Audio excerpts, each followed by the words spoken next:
sat down, revealed the story from his point of view. And it, of course, contradicted much of the myth that had risen around Ted Kennedy and Chappaquiddick at that time. While critics would question whether or not the interview with Gargan actually took place, Fox News was granted access to hundreds of pages of Damore's research and interview notes for the book. As the author's notes indicate, the Kennedy cousin told him that in the immediate hours after the accident, Kennedy had proposed concocting a tale that would make Mary Jo Kopechne appear as the sole... Go to foxnation.com and join now.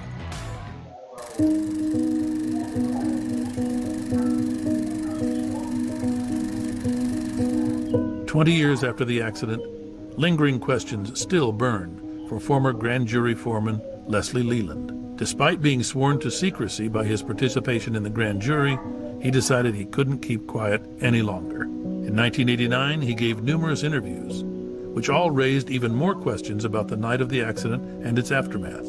After all this time, the foreman of the grand jury in the Chappaquiddick scandal says there was a cover-up. Leland made several never-before-heard claims, starting with a clandestine meeting he says happened with D.A. Walter Steele and Police Chief Arena. There's an unmarked car there. Walter Steele gets out of the passenger side, opens the back door, motions for me to get in. I get in the car, and they said, no, it's just a simple motor vehicle accident, and it'll be all forgotten, and don't get involved, don't worry about it. So somebody had gotten to them, obviously, to try to get me to stop pushing for, the grand jury perhaps to be involved. Leland contended that every attempt by the grand jury to seek justice had been thwarted. We had wanted to bring in members of the party, Gargan, Markham, Kennedy, the girls, and we were told by the district attorney that we could not subpoena them. Judge Packett's rationale to withhold information and access seemed to be the likely reason Leland's grand jury was dissolved without any indictments. Leland was convinced that the Kennedy family's influence was a factor in the way the tragedy on Martha's Vineyard was investigated. Here's a senator who's aspiring to be a president, and we've got a situation that maybe they were having an affair, maybe they were just friends, whatever, but an accident happened. But how can we make him look good? The hell with the girl. Leslie Leland's accusations had pushed the story back in the news. Mary Jo's relatives began to speak out as well, the passage of time not healing their outrage. I think we have a right to ask, why were you together with her?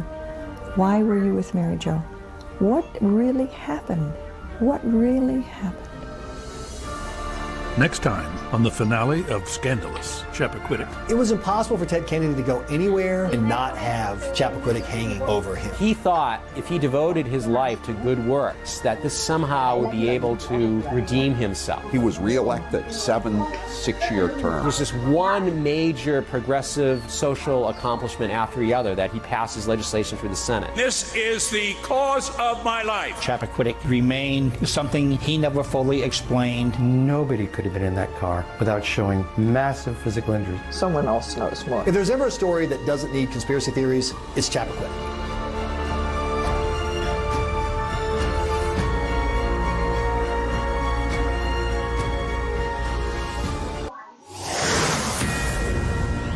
Breaking tonight, a huge moment for the populist movement as the two biggest issues in America come to a head on healthcare and immigration. Both parties have got it wrong, and President Trump's populist instincts are right. But can he deliver the lasting changes that working Americans need? Evening, everyone, and welcome to The Next Revolution. I'm Steve Hilton, and this is the home of positive populism. Look who's here, live in Los Angeles, to discuss all of that, plus the new White House Chief of Staff, the 2020 race, and the latest from the swamp, including the members of Congress who you've just booted out, heading straight back in as lobbyists, and the latest shenanigans over donations to the Trump inaugural committee. Yes, we have Jason Chaffetz, Tommy Lauren, Corey Lewandowski, and David Bossie. Wow. I don't know how we're going to cope with all that. We're going to try. But let me just set things up for you on these two massive issues dominating the news as we head into the holidays. Look at it from a populist perspective. What is best for working Americans? Not the rich, not the donors, not the activists, but regular working people. On immigration, establishment Republicans have wanted cheap labor, and establishment Democrats have wanted cheap votes. working Americans lost out as uncontrolled immigration kept wages low. On healthcare, the Republicans have gone too far right and the Democrats too far left. But what we actually need is a major reform that delivers universal healthcare using free market solutions. That's how I see it. And I think President Trump has got the right instincts on all of that. With me to debate all of this, Fox Nation host Tomi Lahren, Fox News contributor, former Utah Congressman Jason Chaffetz, author of the book The Deep State, How an Army of Bureaucrats Protected Barack Obama and is Working to Destroy the Trump Agenda, and the co-authors of their new book, Trump's Enemies, How the Deep State, you're spotting a theme here, is undermining the presidency. Former Trump campaign manager Corey Lewandowski and Fox News contributor David Bossie. Let's start with immigration. I just want to play something for all of you that I saw today that actually really annoyed me. And I want to explain why in a second. But let's just hear from Stephen Miller, the president's top policy advisor on immigration. This is a very fundamental issue. At stake is the question of whether or not the United States remains a sovereign country, whether or not we can establish and enforce rules for entrance into our country. The Democrat Party has a simple choice. They can either choose to fight for America's working class or to promote illegal immigration. You can't do both.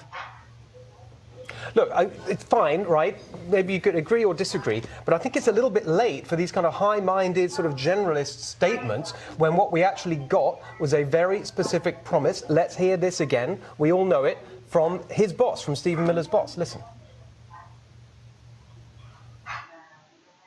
I will build a great, great wall on our southern border, and I will have Mexico pay for that wall.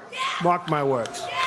Right, so Stephen Miller seems to me, instead of sort of wandering around the TV studios going on about the general principle, 2 years into the administration, what has happened to that very specific promise? Build the wall, Mexico's going to pay for it. If Mexico's going to pay for it, what's all this business with Chuck and Nancy and a government shutdown if the Congress doesn't give the president the money? Jason. Well, Congress ultimately has to appropriate the money. It's embarrassing to me that 2 years into this administration, the Republicans who have the House and Senate and the presidency, and I know you have to get to 60 in the Senate, but they should have held the line and made sure that funding comes. There are ways to make Mexico pay for it. You can charge more for going through across our borders. There's lots of other things you can do, but putting America first and protecting our borders and the integrity of that border is paramount, and it's Congress to blame, not the president. He's leading the way, but Congress has been a really mixed bag. Congress has been controlled by the Republicans for 2 years. I know. Yeah, well, we call them Republicans, but when it comes to immigration, they're undercover Democrats, and this is what we've been dealing with for years, and I think the American people are finally starting to see it. But if states continue to put up rhinos and you wonder why we don't have a fully funded wall, there you go. Corey? Look, Steve, the Republican leadership in Congress for the last 2 years has been an open border Republican leadership, and Paul Ryan was very clear. He didn't want the wall. He fought the president every step of the way. They've now funded $1.6 billion for the wall on multiple occasions, but if the president has to use the military to build this wall or use funds from the military, then let's do that, because there's nothing more important than the sovereignty of our country. Well, now you're talking, and by the way, I just want to, again, repeat the case for this from a populist, pro-worker point of view. Okay, this is not some kind of right-wing thing about hating immigrants and whatever. It's about an orderly process that protects everybody's interests, those who are trying to come here legally and working Americans still here. Okay, I mean, everyone has to understand that. David. I think what Corey's talking about is exactly right. The Congress only wants to give, and they have failed for 2 years. You're exactly right. But right now, today, this president's asking for $5 billion. Congress is saying they're going to appropriate 1.6, and he is holding the line. I just want to put it in perspective. Many years ago under Barack Obama, the Cash for Clunkers program was $3 billion. Right. They found $3 billion to throw in the garbage can, which is what that program essentially was, and they can't find $3 billion to help this president secure our borders. And I mean, all the time you hear that. I mean, just today there was someone from the military on about the damage to one of the army bases from the hurricane in the late summer, looking for $3.6 billion for that. I'm not saying that is not needed. It's not in the same category of waste. But the point is, this $5 billion is nothing. We're going to spend $4 trillion over the next 12 months. And so... Okay, can I just start? Is Corey right that you can just, take it from another budget? You really can, because there are lists. Oh, absolutely. Yes. There are lists after lists. The end of the story. You just get on with it. Right. Let's solve the problem. Immigration issues done. Let's go. I mean, I've been told, the sort of, what's it called, the power of the purse and everything. But yeah, but the Congress shouldn't micromanage everything in this way. Right, quickly on healthcare. Again, want to play something, very clear promise from the president in 2016 in the campaign. Let's just listen to what he said about healthcare then. I am going to take care of everybody. I don't care if it costs me votes or not. Everybody's going to be taken care of much better than they're taken care of now. Right, so take care of everybody. I think one of the things that people heard from President Trump in 2016, he was not and you two were right there, he was not the same old Republican. And I think that sometimes the Republican, 8 years now, they've done nothing. The big promise to repeal and replace Obamacare, not delivered. I think they got too ideological. It seems to me that the president understands that for working people, this is a real worry, the financial worry of not having health care, and he wants universal health care. That doesn't mean it has to be delivered through the kind of single-payer mechanism that I think the Democrats have mistakenly adopted. Steve, look, this president has said it from the beginning, and Congress has to do this. You have to be able to buy health insurance across state lines. You can do it with car insurance. I don't understand why we don't have a system that if you live in California and you can find a cheaper rate for what you need for health insurance in Oklahoma, you should be able to buy that. This is insanity that we haven't done this, and this can be done in one of two ways. The Secretary of Labor can sign an executive order doing it, or the president can do it. It doesn't even need congressional approval, but we have to give people choices in health care, and it has to happen soon. That's what I mean. Market mechanisms, but the promise of being covered should be there for everyone. Well, of course, but let me just start with the Affordable Care Act has made premiums not affordable.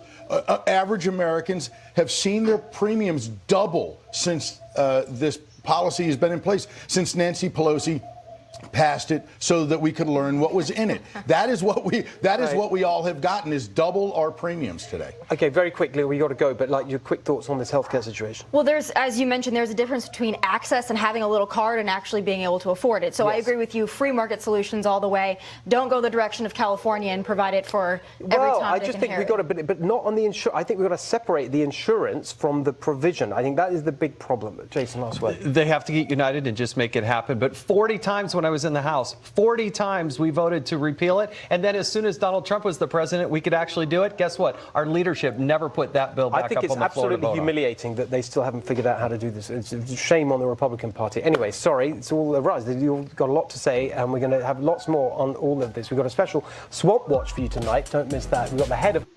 If we are serious about eradicating poverty and providing universal access to affordable, reliable energy, it is clear that energy innovation and fossil fuels will continue to play a leading role.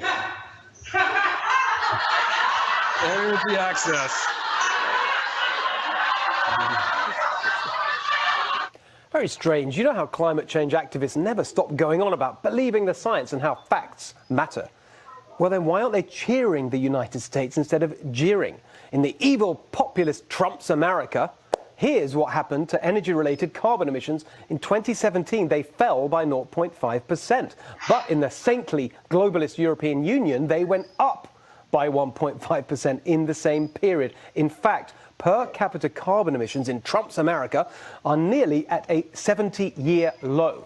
Turns out energy deregulation does more to fight climate change than going to conferences. I guess you might call that an inconvenient truth. There's a lot of those about. This one's pretty inconvenient if you're the kind of person that goes around saying Trump is a fake populist, that he's not doing anything to help the forgotten men and women in this country. All he had time for was celebrities. And now suddenly he's acting like he's a populist out there. Man, I'm going to fight for working people. Come on, man. He's trying to tell us he cares about the middle class. Give me a break. That's a bunch of malarkey. Malarkey. I want Joe Biden to run just in 2020, just so we hear more of that word. But look, America's poverty rate was lower in Trump's first year than at any point in the Obama administration. Okay, whatever. But of course, the middle class was screwed by the Trump tax cuts that only helped the rich, right? Oh wait, the Trump tax cuts doubled the standard deduction to $12,000 for individuals and $24,000 for families. That is a huge change that takes millions of Americans out of federal income tax altogether and has effectively increased incomes for middle-class families across the country. What else helps the middle class? Jobs. But of course, that idiot Trump couldn't create them. When somebody says, like the person you just mentioned, who I'm not going to advertise for, that he's going to bring all these jobs back. Well, how exactly are you going to do that? He just says, well, I'm going to negotiate a better deal. Well, how exactly are you going to negotiate that? What magic wand do you have? Yeah, Trump, what magic wand do you have? I don't know, maybe just better economic policy, the kind that results in the lowest unemployment rate since 1969 and the lowest African-American unemployment ever. Also, wasn't Trump going to crash the economy? Economists left, right, and center all agree Donald Trump will drive America back into recession. Left, right, and center. Inconvenient truth, Hillary. Even the New York Times, I think left, just gave Trump credit for the fact that the U.S. economy is on track for its, quote, best annual performance since 2005. All right, whatever, jobs and growth, but Trump still isn't delivering his promises to working people. I mean, after decades of stagnation, incomes are still flat, aren't they? The thing that we've been looking at for quite a while that doesn't seem to be moving too much is wages. Oh dear. That turns out not to be true anymore. Wages have risen all the way through the last 2 years and we're up 3.1% in the last quarter, the highest level in a decade. Fine. But it's all going to be ruined, isn't it, by Trump's crazy trade war with China. In fact, the elitists seem to hate Trump so much they even took China's side. Remember how they thrilled to the brutal autocrat Xi Jinping at Davos last year? They just lapped up his speech on the virtues of globalization. The president of the EU-owned European Investment Bank said, in these times of a lack of leadership, particularly in Europe, it was quite impressive. Ooh, President Xi, you're quite impressive. But what's actually happening is that President Trump's pressure is working. China is on the back foot, making trade concessions and now pledging to drop its Made in China 2025 program, which was Xi Jinping's grand plan to achieve world domination in the industries of the future. We'll see if they mean it, but even the fact that they're saying it is a major victory for that idiot Trump, who obviously doesn't know what he's doing. Just like with North Korea, remember? We have what I think the total is 7,100 individual nuclear warheads. I don't even want to know the destructive capability is there. And we're about to hand the launch orders over to a guy who can't stay away from his phone for 15 minutes. It was outgoing President Obama who told President-elect Donald Trump that North Korea would be his #1 problem. Trump actually listened to him, did something about it, and turned our relationship around in a way that has made the world incomparably safer. And then, just this week, we saw incredibly important substantive progress from this administration. Major criminal justice reform led by Jared Kushner now looking good for passage in the Senate. A major new effort to revitalize urban America and rebuild low-income neighborhoods led by Ben Carson. And a highly significant new strategy from John Bolton to fight China's attempted colonization of Africa. On top of that, America this week becoming a net oil exporter for the first time in 75 years, enabling us to reduce the global influence of dodgy regimes in the Middle East and elsewhere. Yeah, but he's still an idiot, though, isn't he? He's still Trump. Look, the point here is this. We'll never persuade the Trump haters on the left and the right to change their feelings about the president. They just can't stand him. But more than anything, it's aesthetic. They find him vulgar, not to their taste. Fine. But could you just focus on the facts? Could you just acknowledge, even for a day or so over Christmas, that on the facts, on policy, on the substance, this is, so far, a pretty successful presidency? Tell me what you think of that at NextRevFNC and at Steve Hilton X. Tommy, what do you think? Well, when you talk about the Trump haters never becoming Trump lovers or even accepting the facts, it's because they have an answer for everything. If you talk about all the accomplishments, you can go through it, you can set it right in front of their face. They're still going to tell you it was Barack Obama who did it. So at the end of the day, they have an answer for everything. It's okay, though, because they can hate Trump. They can do it all they want. He's still our president. He's still doing great things for the American people. So let them have their late night shows. Let them have their comedy. We're fine. You know, Steve, you look at people like Bill Kristol and Jennifer Rubin who say they're supposed to be conservatives, who wanted a conservative president to come in and govern conservatively. Bill Standard's now out of a job at the Weekly Standard because they're such Trump haters. You didn't even talk about the judges, the 100-plus conservative judges that he's put on the bench that will fundamentally change the direction to a conservative bend on the courts for generations to come. That's what this president, he said what he was going to do, and he's doing it, but they won't give him the credit because they don't like the way he delivers the message. I think that's exactly right. It's just it's the style, isn't it? It's not the substance. Well, that's all they can argue on, is style, because the substance is working. They can't argue the facts, and so when you can't argue the facts, people think, oh, you're just some sort of crazy, slavish, sort of Trump fawning. But you know, like those are real facts. No, and that's not where I started. Corey can tell you that's not where I started. But I got to tell you, what I love about this president is what he did. And what he said is what he's doing. And I love the fact that he's exactly the same person that he was as a candidate, he is as the president, and it's working. And putting America first was always something you heard from every candidate. But this guy actually does it, and I love it. Yeah, the left and the mainstream media, the Jennifer Rubins of the world, hate this president more than they love the country. And that is the fundamental failure. That is the divide we have today. They just have not accepted the results of the 2016 elections. That's what it comes down to. I'd put it a slightly different way. I mean, I think that there is a general kind of political point that, you know, good news for America is bad news for opponents of the administration, whether on the left or the right. I'm not sure I would, you know, question their sort of fundamental patriotism, but they definitely, you know, and even though they would never admit it, don't want to see the president succeed because it hurts them politically. If Trump's for it, then they're going to be against it. It's a simple formula for them. They don't really go and look and argue a policy or a principle. They just say they're against the president. The other thing I think was a bit of the problem is the way that none of this is covered. I mean, the media just endlessly focus on Russia and the scandal and investigations. And no, I'm not saying that's not important or shouldn't be covered at all, but the fact that it leads, you know, so many news programs is just ridiculous. That's all they have. That's all that they have, and that's falling apart. We talk about $5 billion for the wall. How much have we spent on the Russia investigation?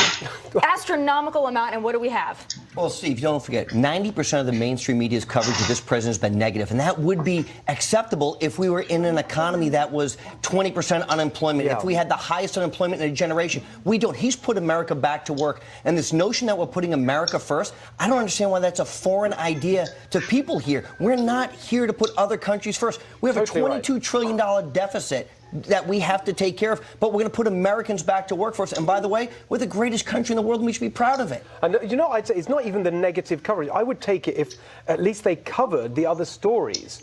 And even negatively, but just cover the fact that you've got this amazing criminal justice reform. Okay, you may disagree with it, whatever, but they barely talk about it. The Ben Carson thing, I literally don't think anyone except Laura Ingraham, who I noticed did a piece on it, in any of the media talked about it. This incredibly important effort for inner city America.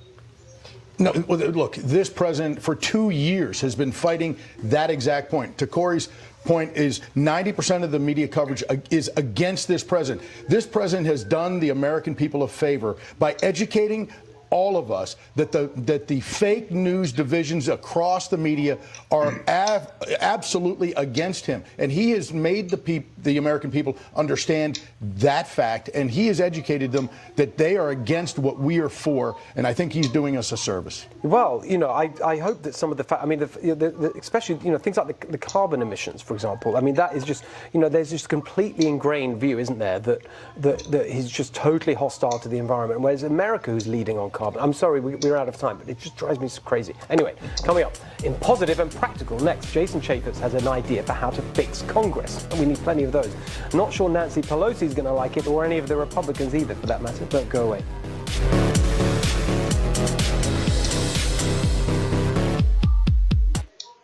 Tonight on Life, Liberty, and Levin, it's not least. The thing about Nancy Pelosi, she's raised more money than any person in the House or Senate, Democrat or Republican. That's why she has the leadership position. So let's just be clear. This is not the same as term limits for elected officials. No, if you want to do term limits right, by the way, do it for the bureaucrats. Do it for the federal. That's really important. Do it for the federal workforce. You want to see us to have a different government, do it that way. But every 2 years, House members have to stand up for an election. Every 6 years in the Senate. But the leadership positions need more turnout. So, just why I'm going to do a quick plug, because my next deep dive on Fox Nation is going to be with Jason. We're going to be talking about the deep state, and let's make sure we get into that there. But you've got to sign up at foxnation.com in order to do that. One last quick question before I bring the gang in.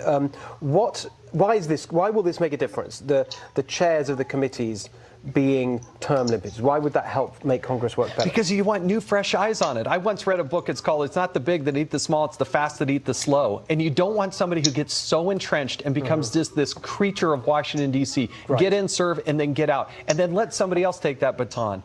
And last, sorry, I said the last was the last one, but really the last one, which is that, and this is a sort of rule change that they could just make for themselves. They don't need legislation. Yes, House Republicans do it now, and it's a good thing. But the senators, if you've been there, you sit there for decades, then guess what? You get to be the chairman. Response, David. Jason's exactly right, but we need term limits for Congress. We need term limits for the House and the Senate. 12 years in both houses is perfectly fine. We're a citizen legislature. We should go back to that. Okay. Do you agree? Well, I agree, and I agree with your point as well.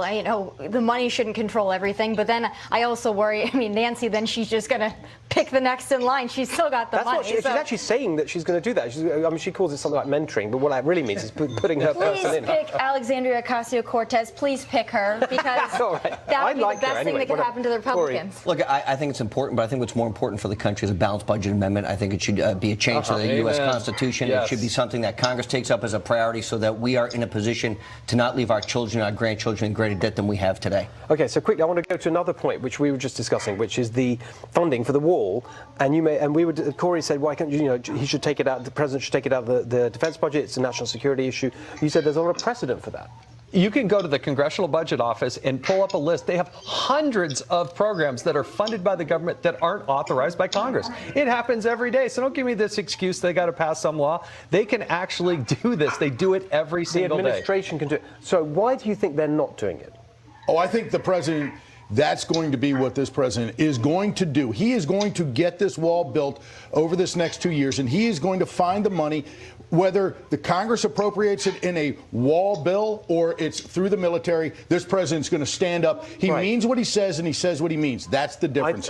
And you've just been there. I was just there, and what most people don't understand, and I think actually Democrats would be more on board for what they think this wall is if they would go down and actually look at it, which, by the way, I've challenged several to come do with me, and they haven't taken me up on it. But it doesn't look like a wall like you see behind us. It looks like a fence, but it is reinforced with steel and filled with concrete. And you can see through it, which is what our border agents want. So a lot of this landing mat style, which is really pathetic, is already being replaced with this bollard fencing. It's incredibly effective. Donald Trump approved that with fiscal year 2017 funding, and we just need more of it now. They're having to reallocate resources and border agents to try to make up for the area has not been replaced yet. If we could just replace that old landing mat style, I think also, just again, to your point about convincing Democrats of this, it's actually sort of pro-humanitarian to have a kind of properly constructed system with a proper, and also not just the wall, but the immigration courts, which are a disaster, right? Funding the immigration system is good for everyone. Well, and look, if you look at the president's pick for the interim chief of staff, Mick Mulvaney, who came out of the Office of Management and Budget, the organization that oversees where the government spending is actually taking place, and putting an eye on those things, that should tell everybody that he has a priority of finding the money for the wall, and they're going to build it. Well, they're very good tease, Corey, because we're going to be talking about Mick Mulvaney a bit later. But just last word, do you think he should go pushing ahead with this shutdown if he doesn't get the money? Just quickly.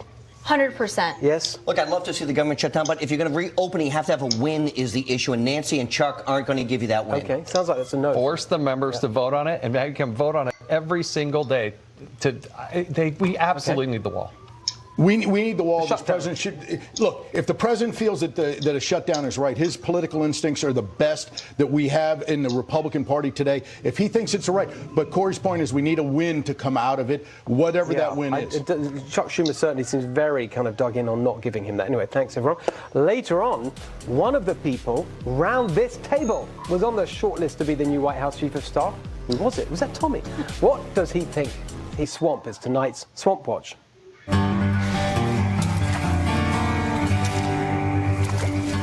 So here to break it all down is Sheila Krumpholz. She's Executive Director at the Center for Responsive Politics. And I just want to point out to our audience that so much of what we put out there every week on Swamp Watch, the data that comes from the organization that Sheila leads and the website they have, Open Secrets. And I just want to thank you so much, Sheila, you and your team, for the incredible work. We literally couldn't do Swamp Watch without you. So I just want to start by saying that. But let's get to this point about lobbying. I think it's one of the constant themes of Swamp Watch is this revolving door. You go out of Congress and you go straight back in as a lobbyist. Now, I use the term straight back. I know that there's a sort of gap that has to be observed, but how do you see it? What's been happening, and what do you think is going to happen with this year's group of members of Congress who are exiting?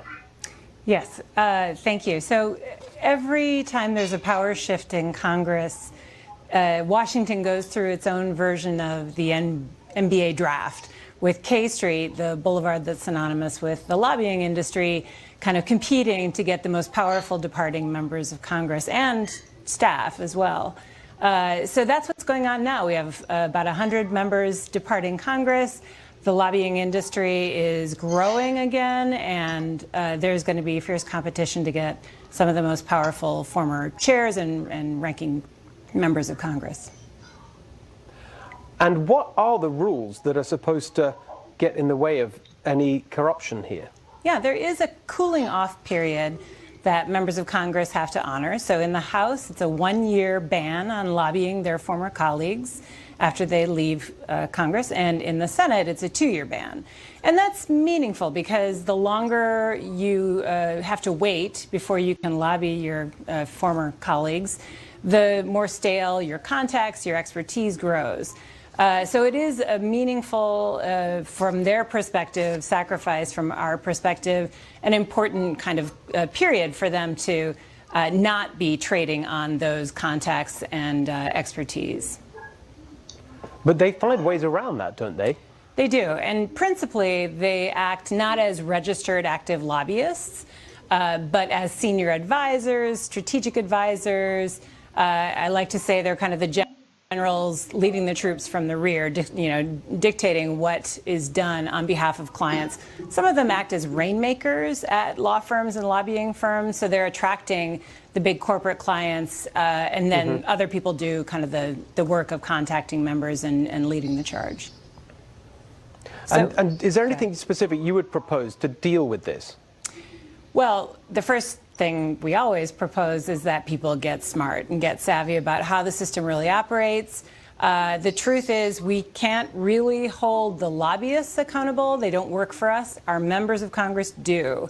And so we need to make sure that we know what the members are doing in our name. We voted them in. Now, we employ them. We need to know what they're doing up there. And then we also need to make sure that we know who's lobbying at them, what they want in return, and whether they're getting it, and whether what they're getting in votes, in bills passed or killed, is in the constituents' best interest. So transparency. Just a quick change of subject. Why don't we get your take on it, because it's in the news. This investigation of the Trump inaugural committee for foreign donors. What do you make of all of that? Well, for foreign donors and reports are talking about alleged questions about how much money was spent on what. There's so there are a few questions rolling out, but reports are focused on a few Middle Eastern countries and the connections to the head of the Presidential Inaugural Committee, Tom Barrack, and his connections, introductions of Rick Gates, the person kind of handling the logistics for the committee, and connections to business people, wealthy individuals in Qatar, Saudi Arabia, and UAE. So there is a lot of smoke, but not a lot of, or we don't know exactly what's going on, but just a lot of allegations at this point. All right. Well, thanks so much. I'm sure you'll keep an eye on it, and we will too. Sheila, really appreciate you could join us tonight. Thank you very much. Thank you. All right. Up next, there's a new interim chief of staff in the White House. What is that all about? We are